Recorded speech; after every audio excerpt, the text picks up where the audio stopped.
नमस्कार, मां द्रौपदी चंदाणी इन वक्त तव्हांजे अॻियां प्रस्तुत आहियां पाण सां गॾु हर्षा मूलचंदाणी, समीक्षा लछवाणी सां गॾु असां सां गॾु ॿिए बि घणाई सीनियर अदीब वेठल आहिनि, मौजूदु आहिनि ऐं इन्हनि सभिनि जे विच में असांजी हर्षा तव्हांजे साम्हूं पेश कंदी पंहिंजी हिकु नई कविता। मुंहिंजे ख़्याल सां गज़ल पेश करण वारी आहे, त तव्हां मज़ो माणियो। बिल्कुलु बिल्कुलु द्रौपदी, घणी महिरबानी तव्हांजी। पेश आहे मुंहिंजी हीअ नंढड़ी सी हिकु रचना। अहिड़ो मन जो शान रखां, अहिड़ो मन जो शान रखां, पुख़्तो बसि ईमान रखां। जग तरसे याराने लाइ, जग तरसे याराने लाइ, अहिड़ो ना इम्कान रखां। हड़ सां हासिल थींदो छा, हड़ सां हासिल थींदो छा, थोरो ई सामान रखां।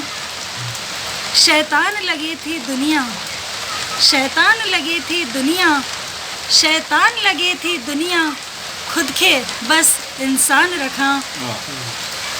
पुख़्तो बसि ईमान रखां। दर्दनि खे अॼु दूर करे, दर्दनि खे सभु दूर करे, टहकनि जो सामान रखां। भाईचारो महके बसि, भाईचारो महके बसि, अहिड़ो ई अरमान रखां।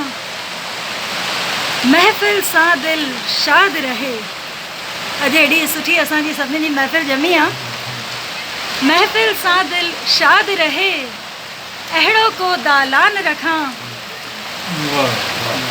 की न कॾहिं शैतान ॾिसां, की न कॾहिं शैतान ॾिसां, अहिड़ो हिकु दरबान रखां, अहिड़ो हिकु दरबान रखां।